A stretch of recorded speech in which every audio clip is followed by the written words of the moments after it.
शहर की लुगाई गांव को आई। मधु शहर में रहने वाली पढ़ी लिखी मॉडर्न लड़की है। वो और पवन साथ कॉलेज में पढ़ते थे। धीरे धीरे उन दोनों में प्यार हो गया। पर पवन गांव में रहने वाला एक साधारण सा लड़का है। मधु के पिता हमेशा उसे ये बात कहकर ताना देते हैं। तुम वहां गांव में कैसे एडजस्ट करोगी?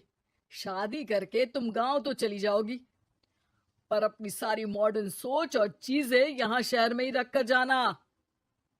ये सुनकर मधु को बहुत गुस्सा आता है। तो क्या हुआ अगर वो लोग गांव के हैं? मैं वहां जाकर उस घर को बिल्कुल शहर की तरह बना दूंगी।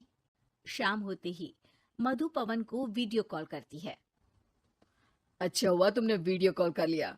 आओ, मैं तुम्हें आज अपनी माँ से मिलाता हूँ। अरे बिट्टू, क्या कर रहा है? ये क्या है? दूर करना इस टुनटुने को। जाने कौन दिख रहा है इसमें तो। अरे माँ, आपकी बहू का वीडियो कॉल है।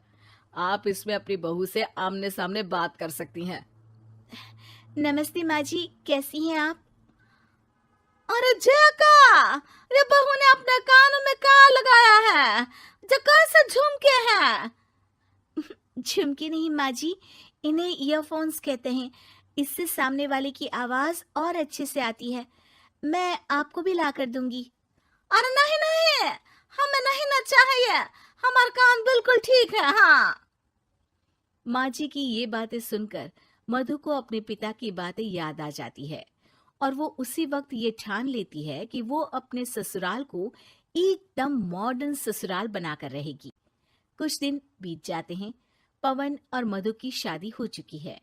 आज मधु का अपने ससुराल में पहला दिन है। माँ जी, मैं आपके लिए एक तोहफा लाई हूँ। अरे इतना बड़ा तोहफा! अरे कहाँ लाई है रे इस बड़े से बक्से में?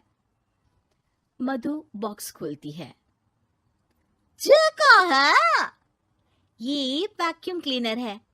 मैंने आपको झाड़ू लगाते हुए देखा तो सोचा अब आपका काम आसान हो जाएगा। अरे वाह बहू वाह! तूने मुझे झाड़ू लगाते हुए देखा तो तू मेरे हाथ से झाड़ू लेकर खुद भी तो लगा सकती थी ना। पर नहीं, तूने तो जे मशीन लाकर मेरे हाथ में दे दी कि यह काम हमेशा मैं ही करूं। ये आजकल की शहरी छोरियां बिल्कुल नहीं बदलेगी। मधु को मन ही मन गुस्सा आता है, पर फिर भी अपना गुस्सा भूलकर मधु माँ जी को वैक्यूम क्लीनर इस्तेमाल करना सिखाती है। अगले दिन मधु सुबह उठती है तो ये आंगन में से कैसी आवाजें आ रही हैं? मधु दौड़ती दौड़ती आंगन में जाती है और देखते ही चौंक जाती है।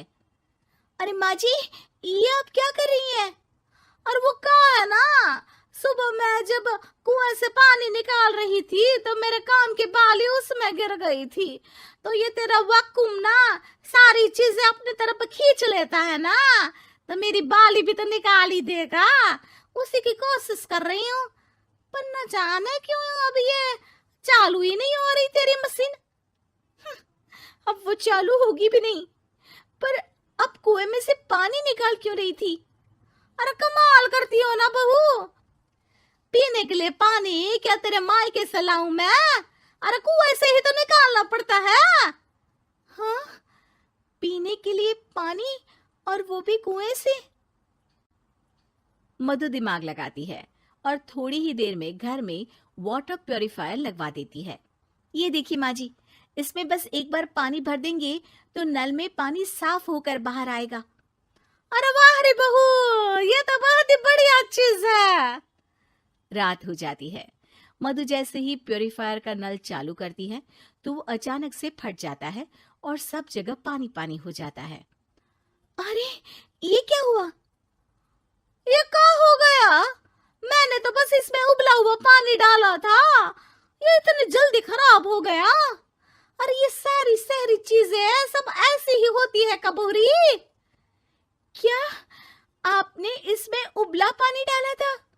हाँ तो फिर पानी तो तभी साफ होगा ना जब उसे उबालेंगे। ये मशीन का कोई जिन है जो हमने जो बोला वो कर देगी है? मधु को बहुत गुस्सा आता है। इस तरह तो मेरा अपने ससुराल को मॉडर्न बनाने का सपना अधूरा ही रह जाएगा। नहीं, मैं इस तरह से हार नहीं मान सकती। थोड़े ही दिन में मधु पूरे किचन को मॉड्यूलर किचन में बदल देती है। अरे वाह बहुआ, इतनी सारी अलमारियां। माँ जी मॉड्यूलर किचन देखकर बहुत उत्सुक हो जाती है। ये बक्सा का है। बहू ने शायद गलती से इसे यहाँ रसोई में रख दिया है, पर है तो ये बहुत ही बढ़िया। अगले दिन सुबह। अरे मायरी, क्या हो गया? मैं तो बर्बाद हो गई। मेरी सारी पूंजी जलकर राख हो गई। हे राम, अब मैं क्या करूं? माँ जी की रोने की आवाज सुनकर मधु दौड़ी दौड़ी किचन में आती है और इतना धुआं देखकर घबरा जाती है। ये सब कैसे हुआ माँ जी? ये आग कैसे लगी? ये सब तेरा इस मॉड्यूलर किचन की वजह से हुआ है, और ऊपर से तूने तिजोरी जो रसोई में रख दी थी, मैंने जैसे ही अपने गहने और पैसे इसमें रखे और बाहर से इस ताले को घुमाया, ये तो 5 मिनट में ही आग बबूला होकर फट गया। अरे माँ जी, ये तिजोरी नहीं है, ये तो माइक्रोवेव है। इसमें गहने नहीं रखते, खाना गर्म करने के लिए होता है ये। और ये जो आपने घुमाया ना, ये ताला नहीं है, आपने इसके टेम्परेचर को फुल कर दिया, इसलिए ये फट गया। माँ जी और जोर जोर से रोने लगती है।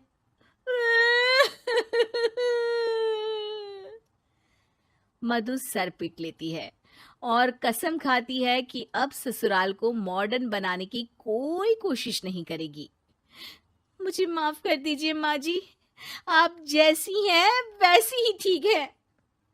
मधु को अपने पिता की कही बात याद आ जाती है और मधु वापस घर और किचन को पहले जैसा ही कर देती है।